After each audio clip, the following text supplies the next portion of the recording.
The road's not any better. Good afternoon. It is 2:00.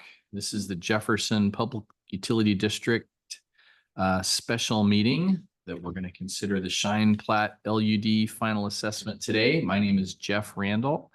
And give me just 1 second. I got to get the agenda. It's not opening for me. And this is Jeff Randall. I am Commissioner for District 1 and President of the Board, and I am calling the meeting to order. It is Tuesday, August 20th, 2:00.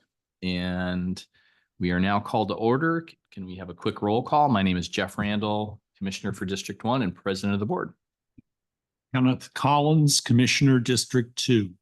Dan Tupper, Commissioner for District 3. All right. And we need to, even though this is a continued hearing, we need to adopt the agenda. So we have an agenda that just has the Shine Plat LUD number 17 final assessment and continuation of hearing. Can I have a motion to approve the agenda? So moved. Second. All in favor of the agenda approval, please indicate by saying aye. Aye. Aye. Aye. Okay. So we have a continued hearing. We have a couple people in attendance. Thank you for being here.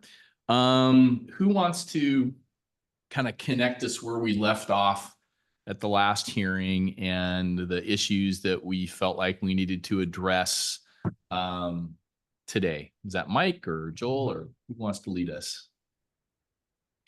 I think I can provide just a brief introduction, Mike, if that's okay, and then you can.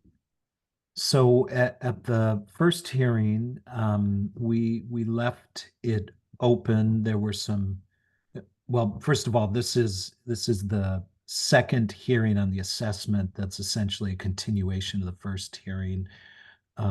We've renoticed it and provided written notice to each resident of Shine Plat LUD. And the reason that we kept it open was because there were some questions about the assessment and the number of properties that were subject to the assessment. And the concern that the commissioners raised was that, that might affect the actual assessment for each property owner. As the same rules should apply to this one, that we renoticed it. We let everybody know that when the hearing was, anybody seeking to testify and challenge the hearing to have standing to do that must file a written notice at the time of the hearing. I think we've agreed to accept the prior notices that residents filed with us at the last hearing if they care to make any comments or discussion before you today. So it'll be the same rules. We'll have a hearing. You can ask questions along the way. Folks can testify who filed their written notice either prior to the last hearing or this one. And then staff will present its new calculations for the assessment. Okay. So just for the record, this is a continuation of the public hearing that we began on July 16th, 2024. I would propose that we allow Mike Bailey to just do a quick overview of where we were, give us an update on the number of lots in the map, allow commissioners any clarifying questions. And then once we get there, people who are parties of record who have filed a comment letter either online or in the room can ask questions, make comments. I would ask them to keep them to 3 minutes again. And then it'll come back to the commissioners for deliberation and questions. Is that okay with everybody? Need to grab something to clean up my coffee spill. So Mike, you want to go ahead? Yeah. Give us an overview again. Respond to any of the questions that you were aware of that we asked last time. And verify lots. Yeah, so one of the big questions that came out of the last hearing on July 16th, this is Mike Bailey, Finance Director for Jefferson County PUD. And one of the big questions that came out was the number of lots for sure that should be assessed. And through a lot of digging and translations. I'm gonna go ahead and jump up here to to an updated map there. You can see where we've numbered the lots. This is the map that has been used to determine the LUD process throughout the whole, since the beginning of the process. You can see that there are handwritten numbers in there with there's highlights on there. You can't hardly see the highlights on this copy of the map, but we're able to determine that there was 27 properties that should be assessed based on all the information that we had.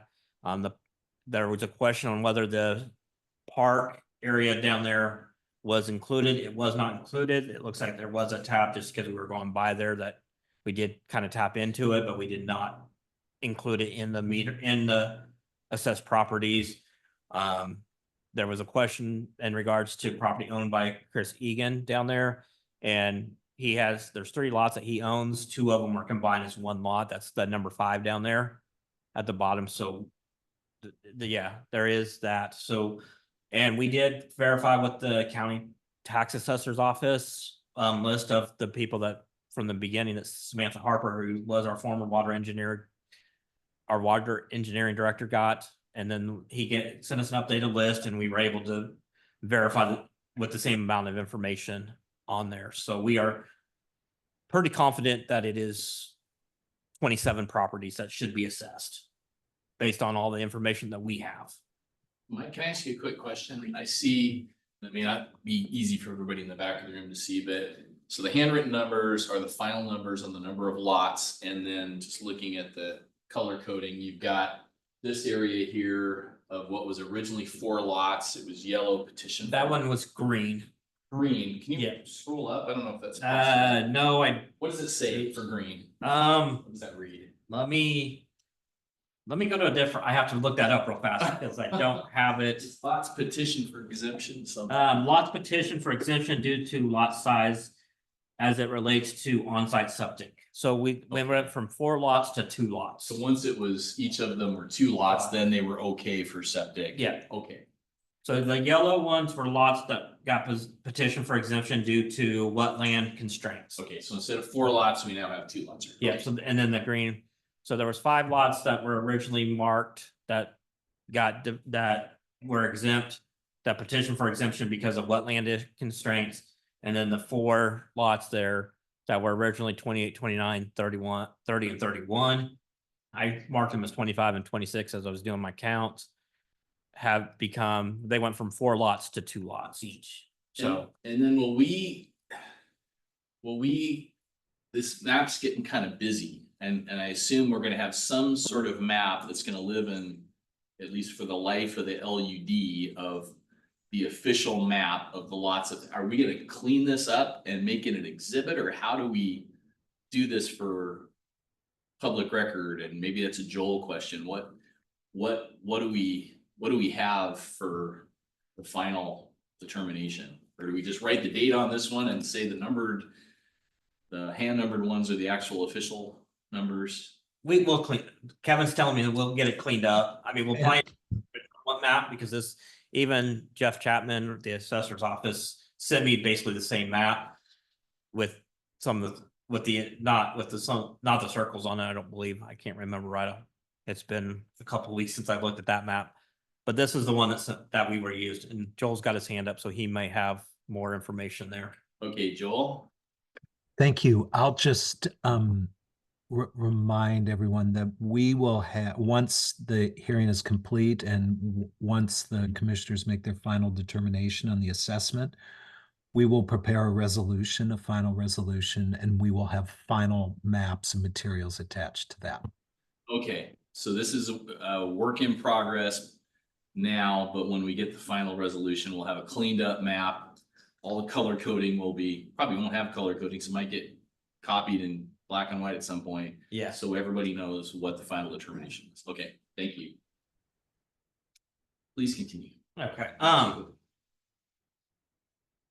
and then there was a little bit of question, I know, about some of the engineering costs and why the water utility got so $158,000 in engineering costs, where the other two, the electric and the fiber, did not get as much. in engineering costs. And that is because partially because being a public water system, we have to have plans signed off on. We don't have anybody right now on staff that can sign off on the plans. So we hired HDR Engineering to be our engineer of contract of record. So we contracted with them to do all the plans. There was additional plans on the water side that had to go through. We did the in-house, we did the electric and the fiber, but it was mainly just conduits. We did it in-house, which is what we do all the time for the electric and fiber stuff most of the time. On these small projects, big projects, of course, we're using a contractor for fiber. But on water, a lot of the times we do use contracted engineering firms. And part of that's because of the state, they need things signed off on that we just can't sign off on. So we used it. So this is where just their engineering costs. It was all related to the water side of things, not to any of the other two utilities. Okay. So if you can't read it in the back of the room, could you go back to that just a second? It's basically invoices and payments made to HDR Engineering for the water engineering between 2020 and 2022. And could you go back to that slide that had it broken out per broadband? It seemed like there was one. Yeah. And this was one of the questions. It's transportation, electric fiber. I thought there was, engineering costs. Yeah, I had Yeah. $200 for engineering for fiber and $600 for electric. This is what we paid. Well, those are also, it's also permitting for the job down there. It's engineering and permitting. And permitting. Where So they kind of combine, and so there was more permits and more engineering that were water only based that got charged just to the water, the electric and fiber, because we were mainly just putting conduit and stuff in there. They did not require as much. We did the in-house engineering, so it was thus mainly just for permitting on those two. right, so there was engineering that went into the electric and the That's- fiber, but we did not charge that engineering to the LUD No, because it was basically benefiting the PUD. It was our Yeah. system. We did not charge that to the customer. yeah, the 38 on the electric one there, the 386277 is mainly Jimmy Scarborough, our engineering manager, his time, maybe a little bit of crew time. I don't know if a crew had to go out for any. Well, there was some, involved or anything. there was some soil testing too, right? Did that go in on the engineering part of it or did that go in somewhere else? That probably went in underneath the engineering. Yeah. Let me scroll down here. I just know that was another, I just know there was another cost. It was substantial. It was over $1,000. I'm pretty Well, sure. so I think that's the Krausen and Associates. Yeah, it is. So some of it was under the contractor line and some of it is under the engineering line. Yeah. And we did spread that out a little bit to each one of those, so that each of the paying, but you can definitely see that HDR engineering is where a lot of those engineering costs, and then Van Eller surveying is also on there. Because we had to do some surveying of properties and stuff, which was just for the water lines and everything, so. We did take a look at what was for each utility and charged everything accordingly for the utilities. Okay. So based on that information, I'm gonna actually jump back up here to the beginning. Just as a reminder, as we go through this, the hearing options today. The board can either choose to approve the assessment as I present it here shortly. You can choose to reduce it as I present it, or you could decide to increase it, which the increasing does reset the clock. The other two do not reset the clock on everything. So, so based on this map here and the confidence of the 27 lots, there is no change to the actual assessment of calculation that was presented before. So it's with the state loan funds, the PUD of 490,000, the PUD funds of 154,846.89. The total cost of just the water project was 644,846.89. We did qualify for a 50% loan forgiveness from the state. So that reduced it to 245. So with interest, On the loan, it's principal and interest is 284,810.99. Add in the PUD funds for the water side only. It was 150 with the 154. So the total assessment is 439,657.88. Based on 27 properties, the assessment per property is 16,283.63. Based on a 20-year assessment period, it becomes $814.18 per annual basis. And I know there was some questions last time about the prepayment as we finalize everything. I think as the letter indicated, and Joel can help me remember this because he kind of helped write the letter. When everything's finalized, we will send out a letter saying everything with the prepayment, and it will be a reduced cost. It will be a reduced cost. It will, they won't pay, we won't charge the interest. Okay. on- Which is what, 1.25%? Yeah. So Okay, I think when I figured up, it was like, it saved, I want to say like $1,500 or something. I can't remember right off the top of my head. I did kind of figure it, I just to get a kind of an idea what it would look like. So okay. But this is Commissioner Tupper, but that interest isn't spread out over the other remaining customers that don't take that route. That reduces the amount of interest for the entire loan, correct? for that property that's paying, and not necessarily for the whole loan, but just to Their, prepay, that share. yeah, their share of it, they Okay. won't get charged that interest. Okay. And even though it's showing a monthly payment, this is an annual payment? It is an annual payment. We just kind of broke it down just to show what on a monthly basis, what it would. Kind of compare it to a Yeah. utility bill like Yeah. that. Okay. All right, well, it sounds like we got a lot of the answers. We got it clarified actually how many lots we had. Mr. Commissioner Tupper, one more quick clarification. That's on the park. I know we stubbed to it now. Is there covenants that all those landowners control that park, or is that a different entity if they want to petition That's later to get water? Is it Association. the homeowners Yeah, association? that's a homeowners association. So just curious about how that particular lot will play out down the road if they choose to put water to it. How does that work? Is that part of this discussion? That's part of this discussion. Yeah. Good so- question. Yeah. Joel, do you have anything or Kevin on that or latecomers? Because I know there's not really a whole lot of lots that can be, the ones that have already petitioned to be exempt cannot, as far as I know, cannot join the LUD They, based on capacity. We're already in available laws down there. It looks like we're pretty well at capacity now anyways. So from what I understand of things, let's put it that way. if there's available water, then there is a process for supplemental assessment. And we calculated at that time. But it would depend on the availability of the water. So the first question is, if somebody wanted to join, the first question, like any of our water systems would be, is there even any capacity for somebody to join? So they'd have to get an affirmative on that. Then the second question would be, what would they owe? Are you able to respond to that at all, Joel, or is that so hypothetical in the future? We don't know what they would owe, because it would depend on, what was left and the costs and what a fair share allocation would be. We'd have to, go back to the statute to figure out what exactly those terms were to Okay, allow them to connect. But also it sounds like Mike's saying that if someone chose to be exempt up front, they don't have the right to come back as a latecomer. okay.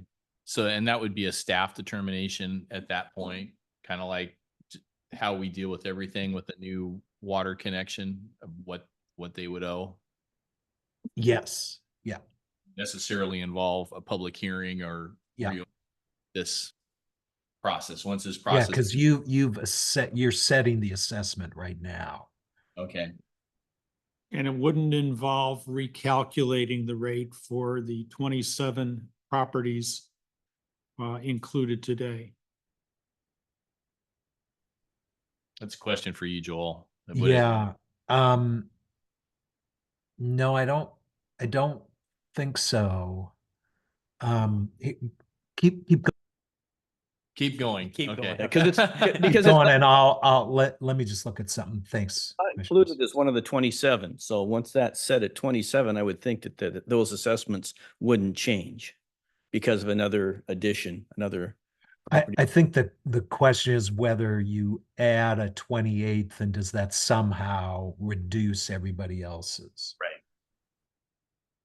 You're gonna do some on the spot review right now? Is that- Yeah, keep going and I'll come back if Do you have that's a okay. presentation to cover? That, I would just want to kind of hit highlights of what Appreciate that. we did, what we needed.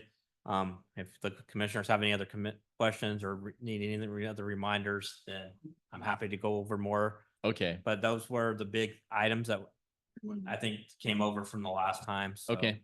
Thank you, Mike. Commissioner questions. Do we have additional questions? No, the park thing was the only one that I was really unsure about how that particular parcel was going to play out. And my understanding on the park is that it is owned, conversations I had with neighbors once we were outside, was that that lot is the responsibility of the homeowners association, and that the homeowners association had not taken any votes on wanting to be in there. And I think staff just teed it out because they were going by and it wasn't a big deal. Tee it out. And they're not in it, and they haven't taken any additional affirmative action to want to be in it and have it be developed. And that the HOA, I think, wanted it to be kind of in a natural condition. So Yeah, I think for the record, we've addressed it, so Yeah, I think as best so. we can at this time. I think so. Okay, so let's have, if everybody's okay, having a little public comment for people who are either online or in the room. And your original comments, if you made them, are in the record, so you don't need to repeat. But if there's anything additional you'd like to add or any questions that you have, now would be the time to ask them. And I just ask that try to keep your comments and questions to 3 minutes. And does anybody in the room? And that is, there is a list of specific people, correct? And yeah, you need to be on the list of having provided a written comment letter. Okay, and please identify yourself if you don't mind. Ron Hildebrandt, 262 Margaret. We're just glad to see that we've come to the final number and happy to take the 16,283 or whatever it is and roll this through and get it done. Cool. So that's all we need. All right, thanks for monitoring the process, Ron, and your involvement. And did you have anything you wanted to? I'm fine. Okay, do we have anybody online, Will or Mike? No, they're all staff members that are online, it looks like. Okay. So sounds like everybody's just kind of relieved that we and well, and frankly, that it solved the problem. I mean, there was a significant problem with the water down there, and hopefully, knock on wood, we've settled that for a long time. And utilities are always more expensive. It's like building a house. It's always going to cost more than you want it to, but hopefully down the road, it'll feel like we got a good deal and it adds value to the properties. Well, it is, Staff's perspective, it's been a learning experience. So, I mean, I know it's been a long time for the residents down there to get to where we're at today. And it has been a good learning experience, things that we can and should improve on and need to improve on. But it's been, for me, being my first LUD, it's been a good experience to try to get through. So I do apologize to the residents of the Shine Plat area that this has taken a while to get there, but glad that it is fine. I am too glad that we're getting to that point today. And I think in looking at some of the problems we have with other water systems that we have in our responsibility, we have, and this, it predates the people who live there. It's like the developer at the time and the county at the time allowed certain development to go in. And what we're finding now is a lot of these things are not up to current standards, don't allow fire flow, whatever, haven't aged well. And then we're scrambling, trying to figure out how do we pay for it?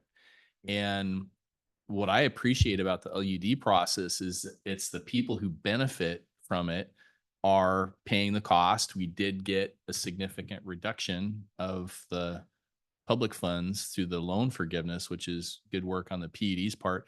But in a lot of ways, it feels more fair. And I appreciate that the property owners are taking responsibility to fix a problem that they're associated with. And I like the LUD process from that perspective. It does take a long time. Hopefully in the future, we can do them more quickly, but I think it's a tool that we can use to solve some of these significant water system inadequacies that we have in our county. Any other comments, or do we have what will be the appropriate motion? Would it be to accept the final assessment and to direct staff to prepare a resolution finalizing the LED. Is that the proper? I'm gonna say yes, but I'm gonna defer to Joel. as And well. Joel, I don't know. Yes. Yeah, if you would, move to, direct staff to prepare a resolution consistent with the presentation today and the July 16th hearing. With the assessments as presented today. We will prepare a resolution and I think we should present the resolution not on the consent calendar, but actually formal presentation of it. And then that'll be when the official clock starts running. So in case anyone who's provided us notice decides to challenge it, that will be the time in which they have to challenge it. Does that require additional public notice? We are going to adopt a resolution at the, Well, September. the notice on your hearing, That it'll be in the public notice. I'll be honest with you, I'm not 100% sure. I'd have to look and see if there's special notice required to all of those people. Okay. But I think we will plan to have, you should, in your motion, direct staff to present it at the next regular hearing of the PUD. So everyone will know that's when it's going to be presented on September 3rd, is it? September 2nd? Let me tell you. So that would, September 3rd, Tuesday, September 3rd. okay, and that would make it within the hearing. It will be on the record and. Okay. Yep. All right, I will entertain a motion if someone wants to take a shot at making it. So I move that the commission direct the staff to prepare a resolution related to the presentation on the Shine Plat LUD that we can consider at our next regular board meeting. And that will be September 3rd. I'll second the motion. Okay, we have a motion and a second. Do we have any? I have additional one last questions? question, but I didn't want to break Commissioner Collins's thought to make the motion before I asked it. And that is, Don't want to do that. no, it seemed to me there was one more document with the state that had to be put in or clarified? Is everything that's documentation to the state in order, in line, and been accepted? I guess that was my one last question I would ask. Yeah, so the state has signed off on everything. It was Seton. We have not paid the retainage. to Seton Okay, that's what it Construction was. Because HDR, we haven't recorded, and it's a liability for the PUD, and it was included in the cost of the final cost of everything that's on there. Because we record the full invoices, we don't pay the full invoice at the time of payment until, like on this one, it had to go through the Department of Revenue, LNI, Labor and Industry, and Employment Services. Had to stop and think for a second who they all have three sign off on it. Two have signed off on it. The third one has not, because prevailing wage paperwork had not been filed by a subcontractor of Seton Construction. So there's a way, the state knows, they know how to do it. We have the money already held out. We've already accounted for those costs. We're just waiting to pay it. So it's already Okay. included in the whole thing. So thanks for the explanation, Mike. I knew there was one more thing and I couldn't remember what it was until we got to the very end, and that's what it was. Was it that one documentation? All right. Okay, Thank so we you. have a motion on the floor approving a final assessment, directing staff to prepare a resolution to be presented to the board at the next regular board meeting, which will be September 3rd. All in favor of the motion, please indicate by saying aye. Aye. Aye. Aye. Okay. We have made it, Congratulations said it, and I guess to all of us. Joel, if you could just, Joel and Mike, so when let's double fine tooth comb that resolution for typos and dates and everything else. And Yep. if please go through the notice and an appeal process so that when we're at that meeting and we're then approving the resolution, that we're really clear that that's the final step and what the tail end of the process is if there's an appeal period and how somebody Yeah, would there's an appeal it. appeal period, and then there's a prepayment period in there. That's- And I think they're two separate periods, if I remember right. even though it's been long and convoluted, that we end it with a strong period. Yep. Okay. Yeah, yeah. Joel and I will work on that resolution and making sure we have all the dates and Yep. time frames, everything. And, Right. and the appropriate exhibits and all of that. And Yep. because we've done this at a public hearing, and people are of record and they could have attended if they wanted to, and then go back and listen to things if they want to. Do we anticipate any additional notice to people of that meeting, or it's not necessary? I don't have the answer to that for you today, but we will, if notice is required with the filing of the resolution, then we'll provide it. But I think the motion today indicates that it's going to be presented to you at the next regular meeting, which is September 3rd at 4 p.m. At this point, we don't anticipate it. We don't believe it's necessary, but we'll review and make sure. We will make sure. So there's no noticing that we need to do before the next meeting because that's less than 2 weeks. Or As right- far as we As far know. as we far as we know. know. As far as we know. Find out there is, then we will. And we have provided notice to everybody for the last hearing and for this hearing. So every resident in the area of the LUD that's subject to an assessment has received a written notice by mail Everything, about this hearing today. I think we're fine. We're going to double check. And if Yep. you miss something, please email the Will. commissioners and just let us know. Yep. We will let you know, one way or the other. And the LUD. Let them know too. Okay, so we have completed our business for the day. Thank you for attending. We will take this up on September 30th, on September 3rd at our next regular business meeting, unless we find out we missed something, but we don't think we have after this Nope. extensive review. Okay. Thanks everybody for their patience, and have a nice day. And the commissioners will be back at 4 o'clock for our next regular business meeting. Thank you.